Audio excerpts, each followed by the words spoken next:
Olá pessoal, bom dia! Hoje é sexta-feira, nono ano, minha turminha favorita. E hoje, pessoal, nós estamos aqui para apresentar para vocês então as últimas aulas dessa semana, que são uma aula de redação, uma aula de matemática, uma aula de geografia e uma aula de educação física, que ocorrerão nessa videoaula nessa mesma sequência. A primeira aula, uma aula de redação, ministrada pela Miss Cristiane. A segunda aula, uma aula de matemática, ministrada pelo Mr. Matheus. A terceira aula, uma aula de geografia, ministrada pelo Mr. Sench. E a quarta aula, uma aula de educação física, ministrada pelo Mr. Igor. Pessoal, como ao longo de toda essa semana, estou deixando aqui o momento exato de que cada uma dessas aulas começam, junto com a agenda do dia. Desejo a vocês uma ótima sexta-feira. Aproveitem aí o final de semana, ok? Nos vemos, pessoal, na semana que vem. Fiquem com Deus. Tchau, tchau.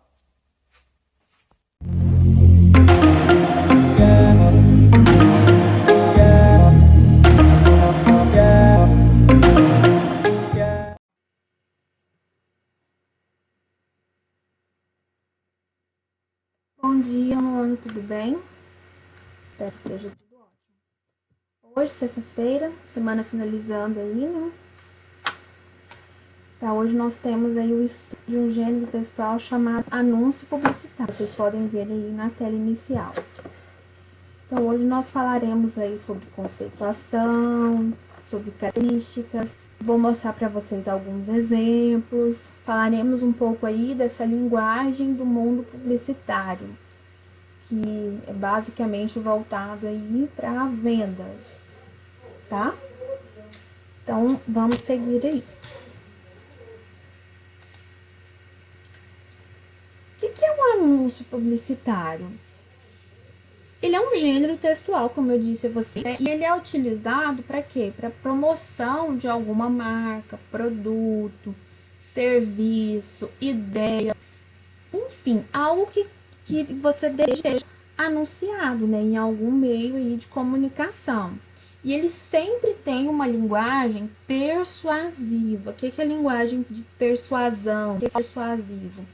É aquele tipo de linguagem para convencer o outro de que aquela ideia é certa, de que aquele produto é bom, de que aquele evento é legal.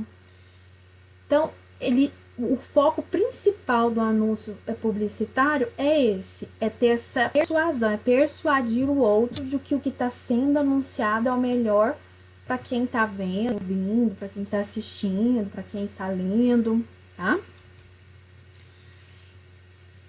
Onde que esses anúncios podem ser veiculados?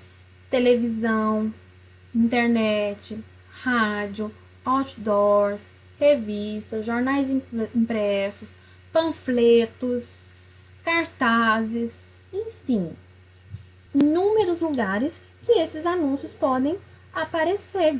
Então, essa mensagem que é transmitida através do anúncio e por meio aí desses meios de comunicação, ela tem que ser específica de acordo com o público-alvo. O que é público-alvo? São aquelas pessoas que têm interesse ou que você acredita que tem interesse no seu produto ou no seu serviço.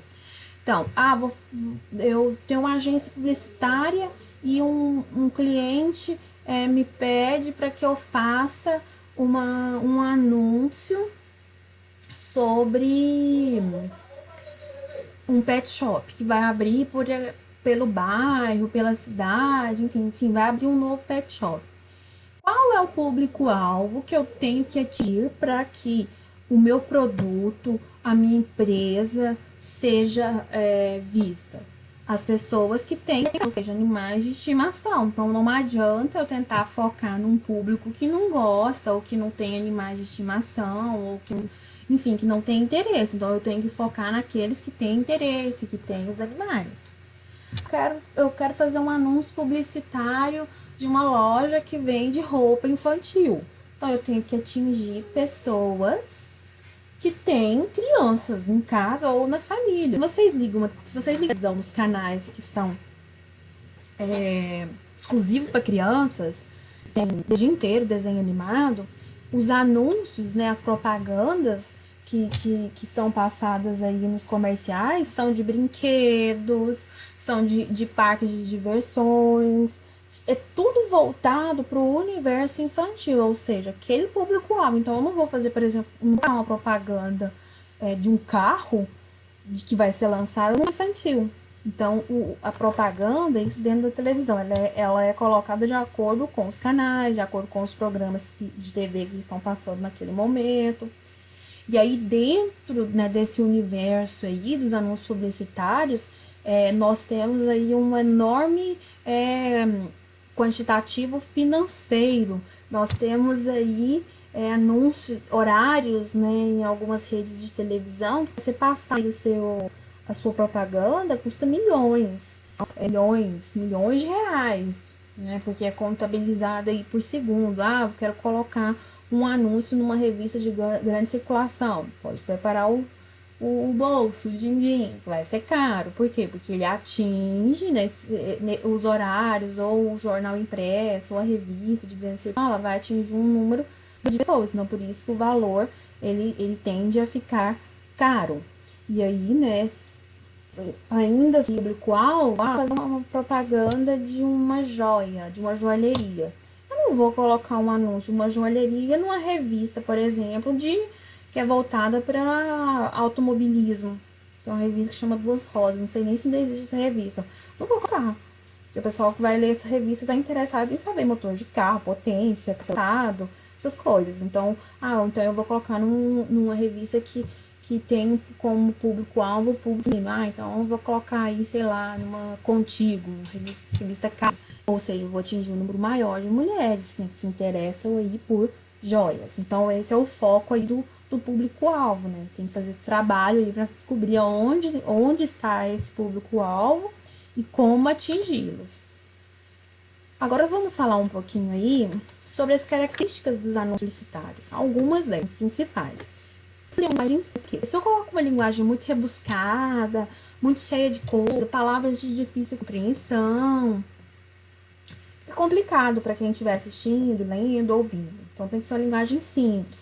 Eu posso utilizar a linguagem verbal e não verbal, uma outra ou as duas ao mesmo tempo. O que é a linguagem verbal? É aquela que tem por base a escrita ou a fala. E a linguagem não verbal é aquela que tem como base desenhos, imagens, gravuras. Os textos têm que ser curtos e persuasivos, ou seja, eu não vou colocar um texto de 30 linhas para anunciar um produto. Não funciona. Não vai dar certo, vai ficar cansativo. Tem que ser curto e persuasivo, ou seja, tem que convencer a pessoa que vai comprar o meu produto, ou que vai utilizar aí minha prestação de serviços, enfim. Depois nós temos aí a ironia, a tiragem e o humor. São características que podem ser inseridas nos anúncios. Por quê? Porque elas dão uma originalidade maior ao anúncio. Então, uma ironia, tem que ser uma ironia de fácil entendimento, não pode ser uma ironia muito difícil, né? Tem que ser criativo, pode colocar o humor, alguma coisa engraçada, né? Uso de cores, imagens, fotografias, né, para chamar a atenção. E uma das coisas aí, né, que pode ser levantado aí dentro dos anúncios publicitários, a questão do caráter comercial, como eu venho falando desde o início da aula. Venda de produto, venda de prestação de serviço, esse o foco comercial. Então, quando você vê um anúncio publicitário no outdoor de uma loja de roupas, por exemplo, o intuito daquele anúncio é o quê? Comercial. É vender. Vê lá a roupa lá no outdoor e, opa, eu quero essa roupa. Então, chamando a atenção do meu comprador. E nós temos aí a questão aí gramatical aí dos verbos no imperativo. O que é verbo no imperativo? É verbo que te dá uma ordem, que te dá um conselho. Então, se eu falo assim, compre agora que está barato. Compre é um verbo que está conjugado aí no modo imperativo. Compre. Eu tô quase mandando a pessoa para ir lá e comprar. Então, isso aí gera na mente da pessoa, já vai entrar lá em mensagem, e outras coisas, mas isso aí te joga na sua mente, compre, compre, compre, use. Use isso e não sei o que, use esse tênis e compre, divirta. Então, são verbos no imperativo que te chamam para comprar, que te dão uma ordem, te dão um conselho, né? Não digo nem conselho, te dá uma ordem mesmo, compre. Então, é uma das características aí dos anúncios publicitários. E aí, nós temos alguns itens que eles são essenciais aí na construção aí dos seus anúncios. Pode ser um anúncio escrito, pode ser um anúncio televisivo, pode ser um anúncio que seja só utilizado aí nas rádios, ou seja, você só vai ouvir aquele anúncio. Então nós temos aí alguns princípios aí, né? A questão do título. Ah, mas o meu anúncio ele vai ser filmado. Então, tem um título, esse anúncio seu tem um título, né? E esse título aí, ele é inteligente, ele tem que mostrar a mensagem aí que vai ser transmitida aí, né, pelo seu anúncio. E aí, né, nós temos aí uma das coisas que nós podemos levar muita atenção, principalmente dos anúncios escritos, que é o que você, inclusive o que vocês irão fazer, que é o uso das interrogações, das exclamações, de questionamento, né? Esse questionamento chama a sua atenção, chama a atenção do consumidor, da pessoa que vai consumir aquele produto ou aquele serviço, tá? E isso aí tudo vem aí dentro do título. Esse título, ele tem que chamar o outro, né? Ele tem que ser persuasivo. Nós temos aí a questão das imagens e dos vídeos que são essenciais hoje em dia. Por quê? Porque nós vivemos numa era você está recebendo essa aula de maneira digital. Então, essa questão da imagem e do vídeo, ela é muito importante, porque muitas pessoas, elas aprendem, elas entendem, elas se lembram da sua memória visual. O que é isso, memória visual? É quando aquela imagem que você viu em algum lugar, em alguma situação, ela fica ali na sua cabeça. E ela, de vez em quando, ela fica lá te jogando lá, como se fosse assim, te cutucando, né? Te fazendo relembrar aquilo. Então é por isso que é importante. Tem essa característica aí dos vídeos, dentro dos vídeos, desculpa, nós ainda temos uma característica que é dos jingles. O que são jingles? São aquelas pequenas músicas, refrões que ilustram o anúncio, né? Que dão uma característica a mais aí o anúncio. Então tem várias propagandas. Você assiste, você ouve e aquilo fica lá, né? Como se fosse um chiclete lá no seu cérebro. Então, e isso já é de propósito. São técnicas, né, do universo publicitário. Para quê? Para colocar aquela ideia de compra na sua mente. Isso é bom ou ruim? Depende do seu ponto de vista. Cada pessoa tem uma opinião formada a respeito disso, né? Que nós estamos levantando aqui ideias a respeito do gênero textual. Então, eu tô tentando lembrar aqui algum jingle que eu tava com um na cabeça. Vários jingles aí, né? De marcas de celular, de eletrodomésticos, que tem aí esse jingle aí que faz você lembrar do produto, que faz você lembrar da prestação de serviço, enfim. Tá? Então, essa questão do áudio também é muito importante. Outra característica aí do anúncio publicitário é o texto. Então, esse texto é onde que aparece aí a identidade, né? As ações sobre o produto ou serviço. Então, eu quero oferecer um serviço de estética, por exemplo. Então, no meu anúncio, no corpo do meu texto, tem que ter alguma informação aí. Que serviço de estética é esse, né? É estética facial, é estética corporal, é estética capilar, que hoje nós temos, né, essa questão da estética capilar, que você molda o rosto da pessoa, mas através do corte. Então, do corte de cabelo. Então, é dentro desse texto que você vai colocar. Lógico que você não vai colocar milhões de características do seu trabalho, né? Eu estou dando um exemplo aqui de esteticista, ou do produto que você está vendendo.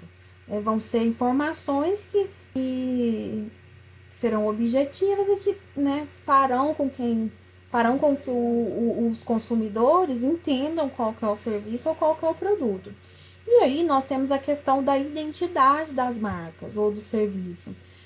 Então, a questão da identidade ela é muito importante. Por quê? Porque ela também está direcionada, ela também está ligada à questão da memória visual. Que eu falei para vocês, tem muitas marcas que só até a cor te faz lembrar daquela marca. Nós falaremos dessa questão das cores, né? Porque as cores elas não são escolhidas assim, eu achei bonito, azul pra minha marca e vou lá e coloco. Você pode colocar, mas se você entra se você procura aí uma agência de publicidade, os publicitários eles têm as técnicas, né, dessa questão das cores, né, dessa questão que constrói aí a identidade da marca. Essa identidade da marca, ela faz com que o cliente, com que o consumidor se sinta diferente, se sinta mais especial, se sinta único, e isso vai passando ano após ano. Por exemplo, o achocolatado Toddy como uma das coisas da identidade dele, da marca, né, Toddy, do achocolatado, é a vaca. Sempre tem aquela vaquinha nas embalagens. A vaquinha, ela faz parte do quê? Da identidade desse achocolatado, né? Desse chocolate chamado Toddy. Então, isso aí tá dentro da criação aí dessa identidade aí que vai passando de geração para geração, tá?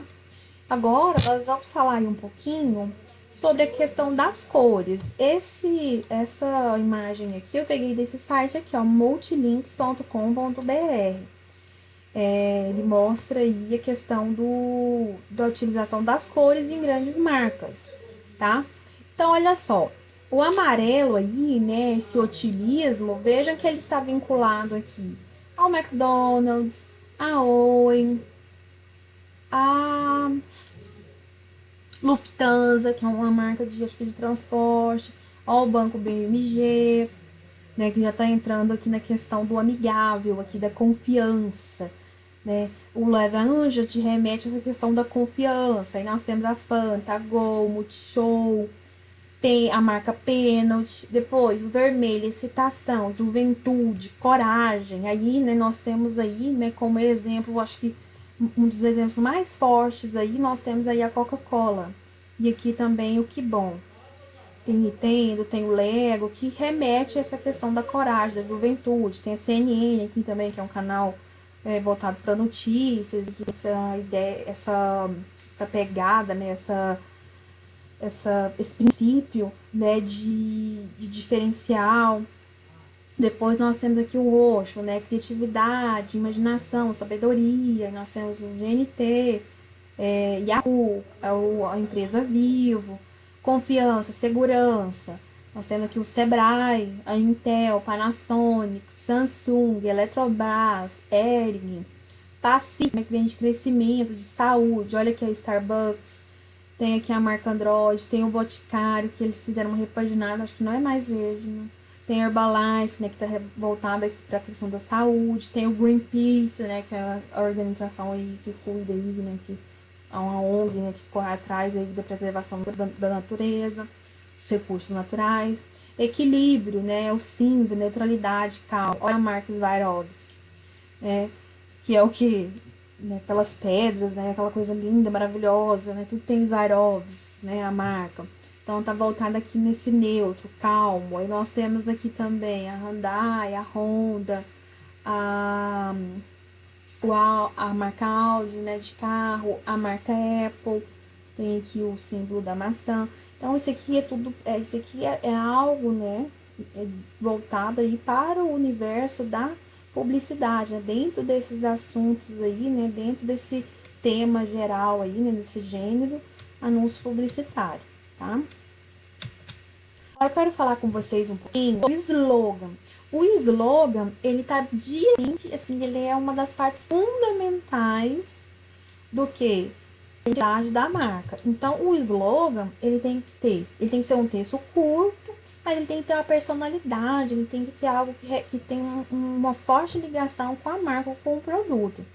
Então, o consumidor lembra do slogan para depois lembrar da marca. Então, slogans bem famosos aí, né? Hellmann's, a verdadeira maionese, Tim, viver sem fronteiras, Bombril, identidades, Vivo Lado, Coca-Cola da vida e por fim aí, porque se sujar faz bem. Né, muito pensado que para que esse jogo de palavras fique das pessoas e que junto com esse jogo de palavras esteja o que? A marca. Então, TIM, viver sem fronteiras. A marca TIM é uma marca de telefonia. Então, quando fala viver sem fronteiras, seria o quê? Você pode utilizar seu telefone aonde você quiser, que ele vai funcionar. Omo, porque se sujar faz bem. Então, né, ou seja, você pode sujar o tanto que quiser, faz bem que o Omo, né, o sabão em pó, vai lá e resolve o seu problema, né, o problema da roupa suja. Então, essa questão do slogan, ela está diretamente ligada aí com a identidade da marca. Vou mostrar para vocês alguns exemplos de anúncios publicitários que nós temos aí. Né, tomou Doril, a dor sumiu. O Red Bull te dá asas. Red Bull te dá asas, assim, tem muito desenho, as propagandas, né, que eles veiculam na televisão são cheias de, basicamente, sempre, muito, a estrutura muito, igual, é aquele desenho que tem, né, bem assim, sem muito ruído, mas o foco é o quê? Que tomou Red Bull te dá asas, né, asas à imaginação, asas, enfim, é o que acho que é passado. Mas nós temos aí o do McDonald's. O McDonald's realmente mudou, mas esse slogan dele aí, amo muito tudo isso, e essa cor, né, vermelho e amarelo, foi durante muitos e muitos anos. Só que o M continua, então é o slogan e é a identidade da marca. E aí nós temos o Bombril. Vocês provavelmente não vão se lembrar porque vocês são muito novos, mas na década de 80, 90, atualmente, esse ator aí da imagem, ele fez muito sucesso com esses anúncios aí do Bombril. Tanto é que a maioria das pessoas não faz esponja de aço, fala Bombril. A marca é tão forte que, né, Bombril, vou lhe comprar um Bombril. Não vou comprar um Bombril, vou comprar uma esponja de aço. Mas o nome, né, a marca é tão forte na nossa cabeça que ela fica lá, né, ela ficou enraizada. Dificilmente você vai falar assim, eu vou lhe comprar uma Solan, que é uma marca concorrente da esponja Bombril. Então, por quê? Porque além de ser uma marca antiga, né, de muitos anos já, e ela nos anos 90 principalmente, ela teve um papel assim, ela fortíssimo dentro da publicidade aqui do Brasil, era sempre. E aí teve uma fase que ele se fantasiava, ele chamava personalidades, né, ficava ele mais outras pessoas, tem até uma dele com a Ivete Sangalo, então foi muito famoso essas propagandas da Bombril. E agora eu vou mostrar para vocês e falar um pouquinho que, ao meu ver, é o lugar que tem mais publicidade visível do mundo, assim, em termos assim, de fama, né? Que é a Times Square, que é uma avenida, é uma rua, uma praça, desculpa, em Manhattan. Então eu coloquei para vocês que, né, a característica principal aí da Times Square são esses outdoors, né, esses gigantes outdoors aí iluminados e que sempre estão fazendo publicidade e propaganda de alguma coisa, sem contar as lojas, né, e outros estabelecimentos comerciais que tem aqui embaixo, que também, né, já por si, já obviamente vai ter o nome da sua marca de fora, né, e aí nós temos aqui, né, os painéis, né, que vão mudando, né, à medida que o tempo vai passando e vai colocando marcas e nomes. E aqui nós temos o McDonald's aqui, nessa imagem. Aqui nós temos a loja da Disney, aqui nós temos a loja Forever 21, enfim.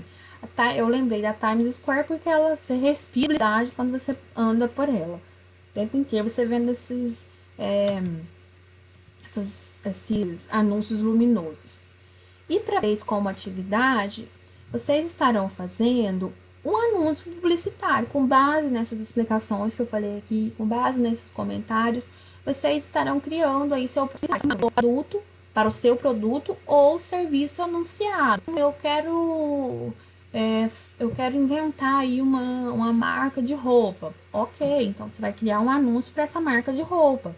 Então, por que eu posso colocar desenho, gravura, grafite, vídeo? Ah, quero fazer um anúncio publicitário, um vídeo. Pode fazer. Ah, quero fazer um cartaz. Quero fazer um jogo de palavras. Quero fazer só uma imagem com a linguagem verbal embaixo. É o seu critério, é a sua criatividade. Desde que você crie aí um anúncio publicitário que seja criado por você. Tá? Então, todas essas características que eu falei, dessas ideias que eu mostrei para vocês, a questão da linguagem, enfim, tudo que foi colocado aqui para vocês, tá? E aí, se caso vocês tiverem dúvidas, é só me procurar, tá bom? Então, essa é a atividade aí referente ao anúncio publicitário, que é o gênero textual que nós começamos a estudar hoje, tá bom, meninos? Um ótimo final de semana para vocês, tudo de bom.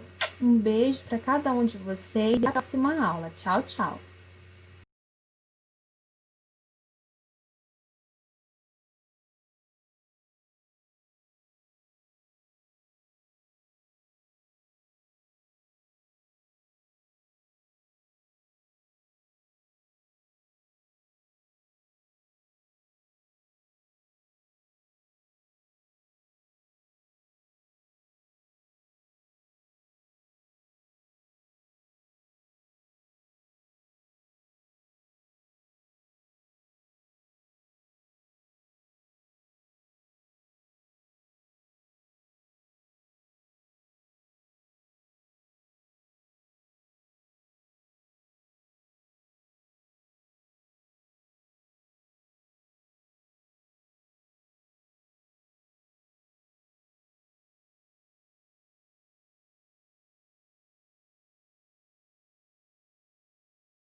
Fala galera, beleza? Bom, para finalizar, a gente já está quase finalizando, né? Essa parte de função quadrática. Para finalizar, a gente chega na parte de ponto de máximo e ponto de mínimo, tá? É basicamente a mesma coisa que a gente viu na aula passada, né? De achar o vértice da parábola. Quando eu falo ponto de máximo e ponto de mínimo, gente, é o seguinte. Deixa eu pegar aqui o pincel. Ó, é o seguinte. Vamos supor que eu tenho aqui, ó, uma parábola da seguinte forma.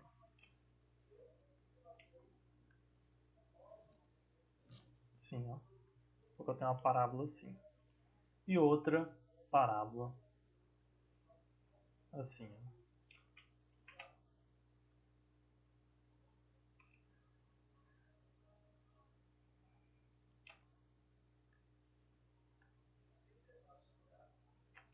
Gente, mudei de cor.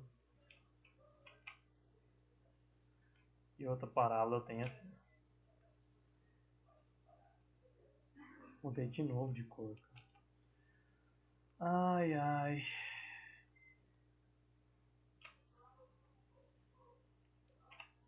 O que tá acontecendo? Vamos lá. Peraí. Agora vai. Peraí que agora vai, rapaz. Aí, eu tenho isso aqui, ó. Essa outra parábola aqui, ó. tá? Como a gente já estudou, essa parábola aqui, ó, com cavidade para baixo, lembra? O roxinho triste, significa o quê? Que a nossa equação, nossa função, ela tem essa cara aqui, ó. O nosso a, ele é menor que zero, ele é negativo, né? O termo que acompanha o x ao quadrado, ele é negativo. E quando está roxinho feliz, quer dizer que o nosso termo, ele é positivo. O termo que acompanha o a. É só vocês olharem o termo que acompanha o x ao quadrado, tá? Se ele for negativo, com cavidade para baixo. Se ele for positivo, com cavidade para cima, roxinho sorrindo, tá? Então, gente, o ponto de máximo é esse ponto aqui, ó. O ponto de máximo é o ponto que o vértice da parábola assume o maior, o YV aqui, ó, que a gente já estudou na aula passada. Isso aqui é o XV, né? O YV, ele assume a ponta aqui, ó. Quando a gente tem a concavidade voltada para baixo, a gente tem um ponto de máximo. Quando a gente tem a concavidade voltada para cima, ou seja, o nosso vértice da parábola está para baixo, a gente tem um ponto, o YV aqui no caso, ó, vai ser menor. A gente tem um ponto de mínimo. Então, nesse caso é mínimo. E nesse caso aqui é máximo. Tá? Então é só vocês olharem aqui, ó, bater o olho numa função. Vamos supor que a gente tem essa função aqui, ó. f de x é igual a x ao quadrado mais 2x menos 4. Tá, bateu o olho nela. Olha o termo que acompanha o x ao quadrado. Nesse caso aqui é o 1, né? Então, e é um positivo, tá? Positivo, então nossa parábola vai ter essa cara aqui, ó. Se é positivo, ele vai ter essa cara. Se ela tem essa cara, ela tem um ponto de mínimo. É isso? Outro exemplo. Menos 3x ao quadrado mais 2x mais 7. Então, nossa parábola vai ter essa cara aqui, ó. Se ela tem essa cara, por quê? Por causa do sinal aqui, então ela tem o ponto de máximo, tá? Então, questão de máximo e mínimo é bem simples. É só a gente olhar o termo que acompanha o x ao quadrado. Tá, vamos fazer alguns exemplos aqui. Deixa eu ver. Tá.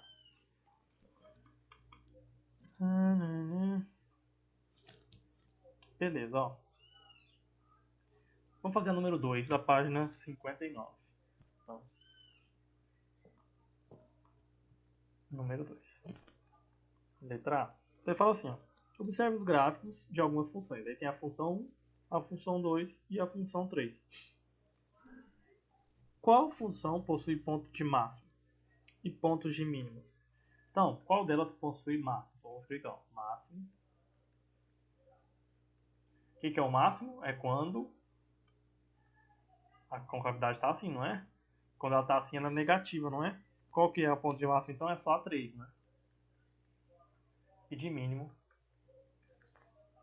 1 e 2. Beleza? Então ela está feita. Letra B. Na B fala assim, ó, determine as coordenadas do ponto de máximo ou do ponto de mínimo de cada função. Então essa daqui, gente, é só a gente pegar e fazer o que a gente aprendeu na aula passada. Achar o XV e achar o YV. Então vamos primeiro para 1, né? Deixa eu mudar de cor aqui, fica mais fácil a gente enxergar. Então vamos para 1. O gráfico 1. Então, no gráfico 1, a gente tem o quê, ó? Qual que era a fórmula do XV? XV é igual a menos P.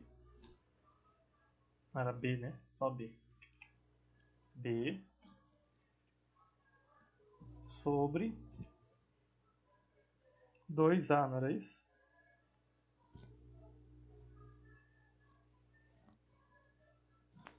Dois a 2A. Qual a fórmula aqui? Era essa fórmula mesmo, né?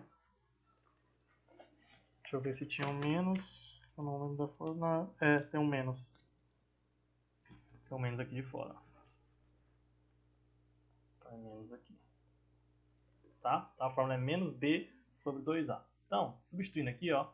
Qual que é a nossa fórmula da nossa equação da nossa função? É 4x ao quadrado menos 24x mais 36. Então, o B é menos 24. Então vai ficar menos 24, que esse aqui é o menos da fórmula, né? Sobre 2 vezes 4, que é o A. Isso aqui vai dar quanto? Vai dar mais 24, porque menos com menos dá mais, dividido por 8. Então vai dar 3. Então, o xv é 3. Então, a nossa coordenada aqui da primeira função está ficando assim. Ó. O x vale 3. Vamos achar o y agora. YV vai ficar igual a... Qual que era a forma do YV? Era a xv ao quadrado mais bxv mais c. É isso, não era? Era. Então tá, ó. Agora a gente pega e resolve, substituindo. Ó. YV é igual ao A, que vale 4, vezes 3, que é o xv ao quadrado, mais P, que é 24, menos 24, né? Vezes o xv, que é 3, mais 36. YV vai ser 3 ao quadrado, dá 9. 9 vezes 4 é igual a 36. Certo? Mais. Vamos ver, ó. Menos 24 vezes 3 vai dar menos 72. Com menos com mais dá menos. Então, aqui é menos. Menos 72 mais 36. Então, quanto que vai dar aí? Vai dar, ó. Menos 72 mais 36 dá menos 36. Menos 36 com 36 dá 0. Então, nosso ponto de mínimo, no caso 1 é mínimo, é 3 e 0. Tá ok? Como a gente pode ver aí no gráfico. Beleza? Vamos para a próxima. Novo.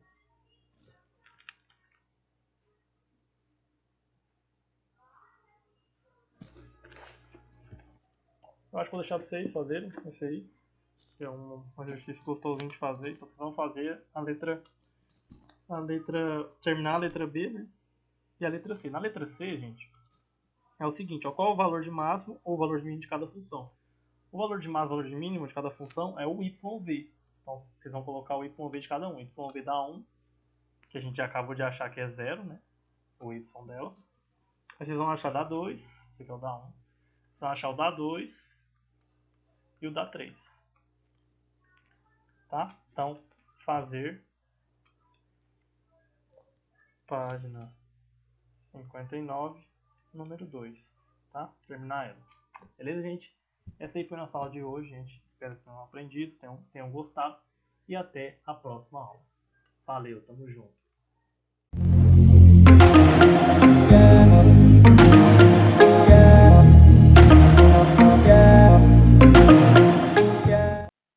Olá, nono ano, bom dia! Como é que vocês estão nessa manhã de sexta-feira? Espero que bem, pessoal.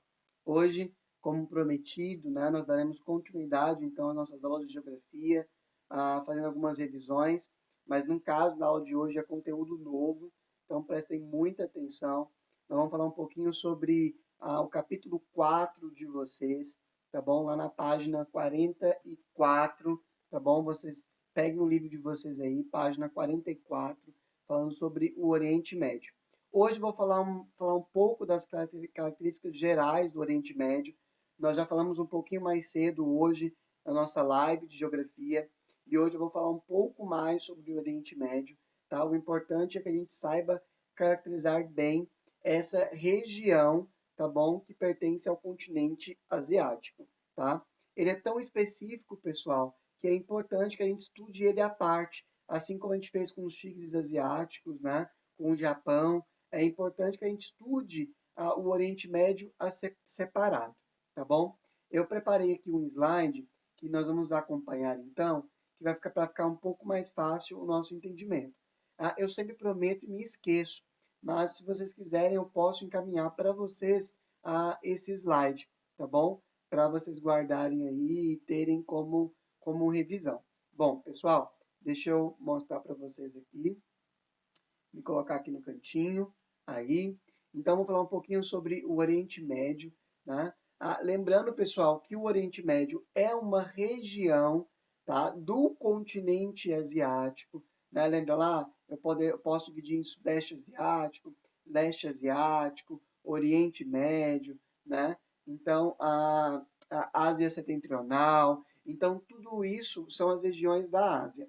E aí, o Oriente Médio é uma dessas regiões. Pessoal, não é das regiões de melhor índice de desenvolvimento humano, mas também não é, tá, das piores regiões de índice de desenvolvimento humano. É por isso que eu coloquei que são países com médio IDH, tá? São países aí bons para se viver, são países ricos, né, e que apresentam algumas particularidades que nós vamos comentando aqui ao longo dessa aula de hoje, beleza? Então, vamos lá. Bom, pessoal, primeiro o Oriente Médio, né? O Oriente Médio é essa região composta pelos países aí que aparecem no mapa: o Irã, Afeganistão, Iraque, Síria, Palestina, Líbano, Israel, Arábia Saudita, o Catar, Emirados Árabes, Omã, o Iêmen, né? São países que compõem o Oriente Médio. Aqui, pessoal, no mapa embaixo, eu coloquei para vocês o Oriente Médio, o Oriente Médio no mapa como um todo, né? Lembrando que a Ásia, pessoal, é essa porção aqui, né? Então, tudo isso aqui que eu estou circulando, isso aí é a Ásia. E o Oriente Médio é uma porção dessa Ásia. Pessoal, lembrando que aqui, ó, o que é curioso é porque aqui, ó, ao norte do Oriente Médio, nós temos quem aqui? Nós temos a Europa, tá? Então, de cá, nós temos a Europa. Aqui, nós temos a África. E aqui, né, como nós já comentamos, é a continuação da Ásia. Pessoal, por que então Oriente Médio? Como a gente percebe, ele está no meio, né, de três grandes continentes. Nós vemos aí, né, a Ásia, a Europa e a África. Por isso o Oriente Médio ele vai ser um território muito estratégico, né? Ele vai ser uma área geográfica bastante estratégica e muito cobiçada, né, ao longo do mundo, tá bom? E, pessoal, eu coloquei aqui o mapa, mas a minha imagem estava aqui na frente, né? Aqui era que eu circulei aqui, ó, onde nós temos aqui a Ásia, tá vendo? A região aqui, isso aqui é a Ásia e o Oriente Médio aqui no mundo, beleza? Bom, pessoal, vamos dar continuidade então, passar para o próximo slide aqui.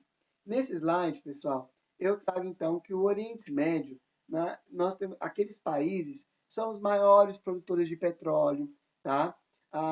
Que fazem desses países muito ricos, tá? Nós falamos em petróleo, pessoal, falamos em quê? Falamos em dinheiro, tá bom? Então, esses países são países com muito dinheiro. Mas, pessoal, dinheiro, ou seja, petróleo, não garante um elevado índice de desenvolvimento humano. Nós já falamos isso, inclusive, no Brasil, né? O Brasil é um país rico, mas não é o fato do Brasil ser um país rico que isso vai garantir um elevado índice de desenvolvimento humano, já que o índice de desenvolvimento humano, além da riqueza, ele considera a educação e a saúde, não é? Pessoal, e aí, exemplo de IDH, grandes reservas e de baixo IDH. Pessoal, aqui a gente tem grandes reservas de petróleo e um baixo IDH, tá? Para países tão ricos como é o caso do Oriente Médio. Países ricos, mas nem tão bons para se viver assim, né? Com educação, com saúde, ainda a desejar, tá bom? Aqui eu trago, pessoal, só um gráfico para que a gente veja um pouco sobre as reservas de petróleo, né? Aqui nós temos a América, aqui a Ásia E pessoal, aqui, ó, isso daqui é do Oriente Médio, pessoal. É só para a gente consiga perceber o quanto o Oriente Médio ele concentra o petróleo no mundo, tá? É por isso, pessoal, que nós comentamos, lembram lá que nós falamos da OPE, daquela organização petrolífera, né? Dos países exportadores de petróleo, né? A OPEP, né? Que é P também no final. OPEP, que é a Organização dos Países Exportadores de Petróleo. OPEP, né? E esse bloco, né, econômico formado pelos países produtores de petróleo. Olhem aí, pessoal, é incrível quanto de reserva de petróleo tem no Oriente Médio. E por isso, pessoal, eles controlam, viu? O petróleo no mundo, o preço do petróleo é controlado por essa região aí chamada de Oriente Médio. E aí, pessoal, nós já comentamos um pouco sobre isso, mas é importante destacar. O Oriente Médio ele tem uma localização privilegiada. E ali naquele mapa eu mostrei para vocês. Ele está no centro, né, de grandes regiões ali da Europa, da África, da Ásia. É a região maior produtor de petróleo do mundo. E aí é interesse de muitos países estarem aliados a esses países que possuem uma posição estratégica tão privilegiada. Quem já jogou War aqui sabe que dominar o Oriente Médio é uma mão na roda, porque do Oriente Médio você consegue ir para qualquer lugar, não é? Pessoal, ele está entre os 3 continentes, Ásia, Europa e África. E, pessoal, e também nela surgem os 3 principais religiões do mundo, né? O cristianismo, o islamismo e o judaísmo. Pessoal, essas 3 religiões, elas nascem no Oriente Médio, né? Então, quando a gente vai ver a história do cristianismo, né? Jesus lá, né? Nasceu onde? Israel, vai estar lá no Oriente Médio. Quando a gente vê, por exemplo, o islamismo, que hoje já é a religião mais praticada no mundo, ela surge aonde? Com Maomé, Oriente Médio. O próprio judaísmo, os hebreus, né? Saindo da Mesopotâmia, então também aí na região do Oriente Médio. Então essa região, pessoal, ela vai ter uma forte influência, né, em todo o mundo pelas riquezas minerais do petróleo, pela influência cultural da religião que surgem dessa localidade para o restante do mundo. Beleza? Bom, pessoal, o Oriente Médio, falando um pouquinho do islamismo, né? Pessoal, o Islã, a submissão à palavra de Deus. E quem que é o Deus para o islamismo? Alá, tá bom? Então, Deus para o islamismo tem um nome, e esse nome é Alá.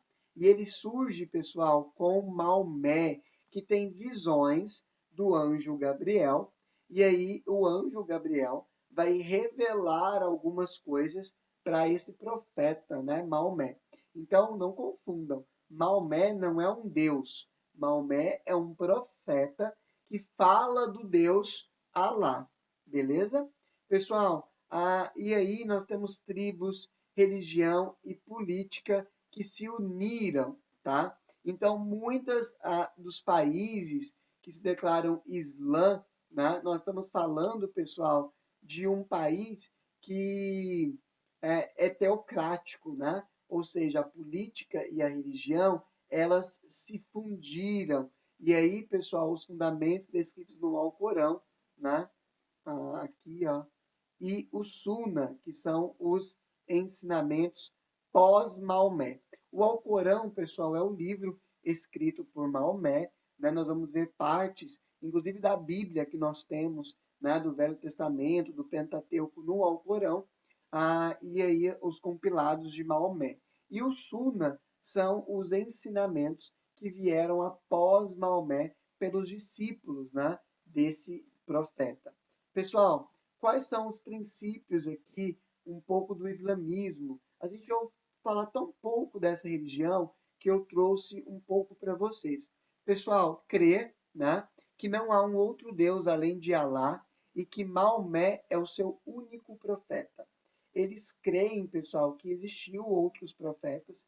Inclusive o islamismo acredita que Jesus tenha sido um profeta, mas que Maomé é o único profeta direto de Deus, tá? E esse Deus seria o Alá, e não haveria outro Deus senão Alá.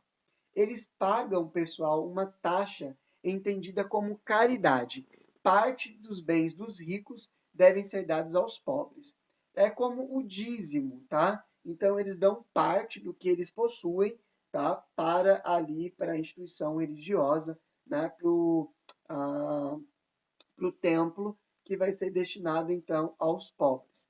Pessoal, eles oram 5 vezes ao dia, sempre voltados para a cidade, né, de Meca, sempre para Meca. Eles devem ir a Meca pelo menos uma vez na vida, tá? Então todo muçulmano, né, eles vão a Meca pelo menos uma vez na vida. Isso é um direito de um muçulmano. Eles reverenciam o Ramadã, que é o 9º mês, com jejum ao pôr do sol, né? Então eles jejuam ali após o pôr do sol e vão comer só no outro dia, tá bom? Isso durante todo o mês do Ramadã. Pessoal, não bebem e também não fumam. Esses são princípios do islamismo, né? Então as bebidas não possuem álcool, né? E também eles não fumam. E a maior autoridade é Deus, ou seja, o líder religioso é também um líder político, tá? E aí a gente percebe que o islamismo ele prega um estado teocrático, a fusão, tá, da política com a religião. É como se o nosso presidente também fosse o nosso líder religioso, tá bom? Isso acontece em países onde o islamismo é a religião oficial, beleza? Bom, divisões. Pessoal, o islamismo ele pode ser dividido em 2 grupos, entre os sunitas e os xiitas. Quem são os xiitas aqui? Alguns países xiitas. O Irã, o Iraque e o Iêmen. Pessoal, os sunitas, eles são mais brandos, eles são mais flexíveis, tá? Os sunitas, eles são mais abertos. Os xiitas, eles são fundamentalistas, eles são mais radicais, tá bom? Eles acreditam que os únicos líderes religiosos que podem ser aqueles descendentes diretos de Maomé, enquanto que os sunitas não. Eles acreditam que qualquer um, né, que estuda, que pratica o islamismo, pode vir a se tornar um líder religioso. Então, os xiitas, eles tendem a ser mais radicais, tá bom? E é por isso que a gente diz que os xiitas, eles beiram ao fundamentalismo religioso. E o que é o fundamentalismo? Até trouxe aqui para vocês. Fundamentalismo é o nome dado ao movimento cujos adeptos mantêm estrita aderência aos princípios fundamentais. Ou seja, pessoal, eles são muito rigorosos, tá bom? Com a prática religiosa. O termo fundamentalista, popularmente empregado, refere-se pejorativamente, ou seja, não é uma coisa muito boa, a qualquer grupo religioso de infringentes de uma maioria, conhecido como fundamentalismo religioso, ou refere-se a movimentos étnicos e etc. Pessoal, o fundamentalismo, tá no finalzinho aí, ó, acredita que seus dogmas como uma verdade absoluta, indiscutível, sem abrir-se, portanto, à premissa do diálogo. Os fundamentalistas, pessoal, eles não estão abertos à conversa. O ponto de vista deles é o que é certo, tá? Então, o dogma deles é indiscutível. E aí, por isso, eles são tão radicais, tá? Então, quando a gente diz dos fundamentalistas religiosos, são esses que se apegam a algumas questões dogmáticas e eles não abrem para discussão, não abrem para o diálogo, né? Não querem sequer conversa. Cabecinha, ó, fechada. E aí, pessoal, o islamismo xiita é fundamentalista, tá? Diferente do islamismo sunita. E aí a gente tem que tomar muito cuidado quanto isso, pessoal, porque os xiitas, eles vão ser, por exemplo, adeptos disso daqui, ó, do terrorismo. Eles rejeitam o modo de vida ocidental. A gente vai ver ataques suicidas, pessoal, praticados por alguns grupos separatistas, tá? Desses xiitas. Os xiitas que são, pessoal, 3%, tá? De toda a população islâmica no mundo. Então, muito cuidado, pessoal, porque a gente tem um leve preconceito de considerar todo islâmico terrorista, todo islâmico, né, como alguém fundamentalista, o que não é correto, tá bom? Os xiitas, esse grupo dentro do islamismo que são os radicais, tá bom? E eles representam, pessoal, uma parcela muito pequena de todo o grupo dos islâmicos, tá? Dos muçulmanos. Então, tomem muito cuidado de associar o islamismo com a prática terrorista, tá? O terrorismo, esse islamismo que rejeita o modo de vida ocidental, que é o nosso modo de vida capitalista, não é, pessoal, o islamismo sunita, é o islamismo fundamentalista religioso, tá? Ou seja, o xiita, beleza? Então, muito cuidado aí, tá? Com esse preconceito que pode ser gerado aí por conta dos islâmicos, beleza? Pessoal, a economia no Oriente Médio. Além do petróleo, pessoal, a gente vai ver que o Oriente Médio ele se baseia principalmente na agricultura e na pecuária, tá? E aí uma pecuária mais modernizada, uma agricultura com irrigação, né? Exatamente porque essa região apresenta um clima bastante seco, então tem que ser uma agricultura por irrigação, tá? E então a gente vê isso. Além da mineração, a agricultura e a pecuária como uma atividade, então, aí, secundária, né?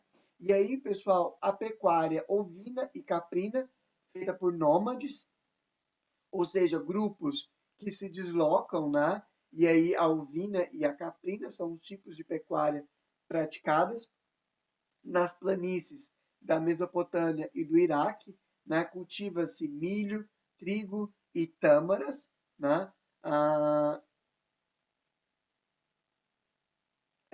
tamátaras, né? Mas que são as tâmaras. Pessoal, e aí nós vamos falar um pouquinho. É muito comum nessa região, quando a gente fala sobre o Oriente Médio, a gente vê falar dos pastores, né?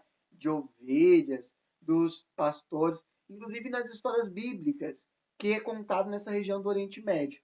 Você vai ouvir muito falar dos pastores, né? Dos pastores de ovelhas. Daniel foi um pastor, né? Davi foi um pastor de ovelhas. Daniel não, Davi não, Daniel, né? Não, Davi também foi. Davi foi, Daniel não. Estou confundindo os personagens aqui. Davi foi um pastor de ovelhas, o que matou o gigante, enfim, né? O artesanato, pessoal, também movimenta a economia. Os tapetes, né? Feitos à mão aí, alcançam preços altíssimos, são muito valorizados em todo o mundo, né? Então a gente vê essa economia bastante marcada aí do Oriente Médio.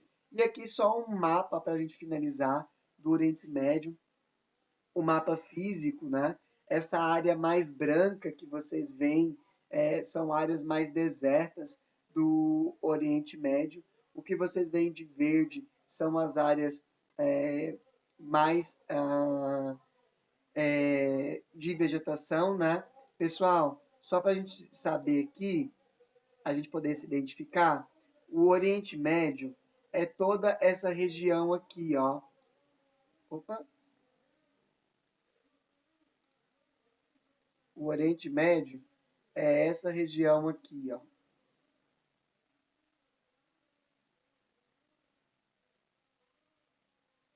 tá? Essa aí é o nosso Oriente Médio, tá? Então, é essa região aí destacada no mapa, tá? Pessoal, no mais, é isso que eu queria deixar para vocês, tá? É só uma introduçãozinha aí ao Oriente Médio. Nós já falamos um pouco hoje pela manhã e agora um pouco mais sobre o Oriente Médio, tá? Nós estamos quase finalizando essa parte do Oriente Médio. Na próxima aula eu vou falar um pouco dos aspectos físicos e eu vou trazer mais algumas coisas sobre o Oriente Médio, sobre alguns países em específico, tá bom? Não vou passar a atividade hoje para vocês para casa, vou deixar vocês descansarem. Semana que vem nós teremos sim a atividade para casa, beleza? Pessoal, no mais é isso. Aproveitem aí o final de semana, descansem. Nos vemos então na semana que vem. Abraço, pessoal. Fiquem com Deus. Tchau, tchau.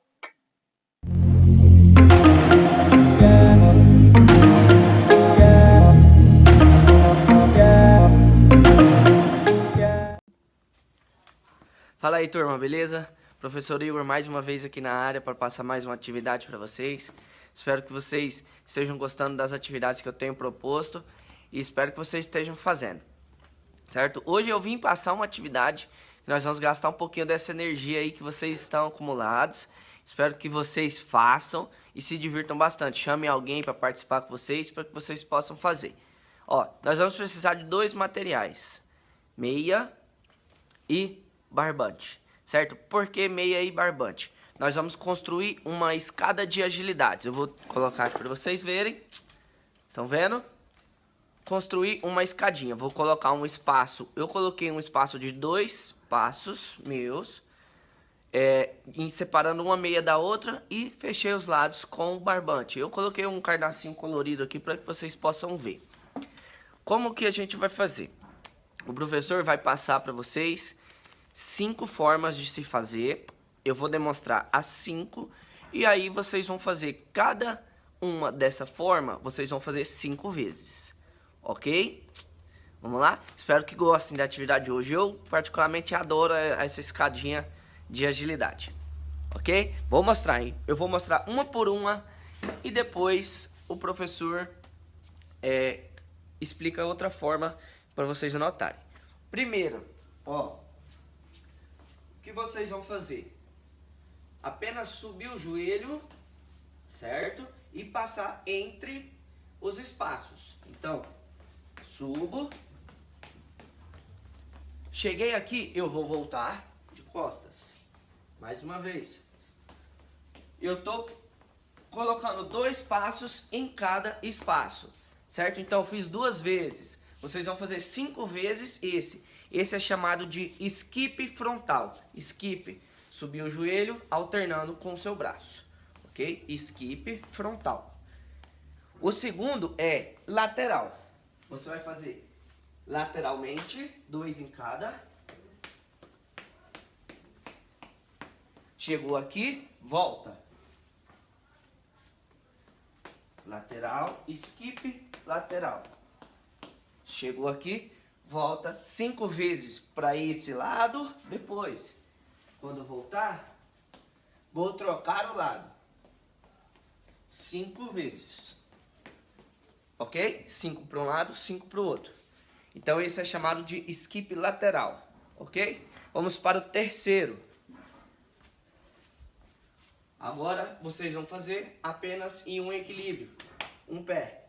Então salta, um pé e volta. Um pé, saltando e volta. Fez 5 com o pé, vou trocar a minha perna e fazer 5 com a outra.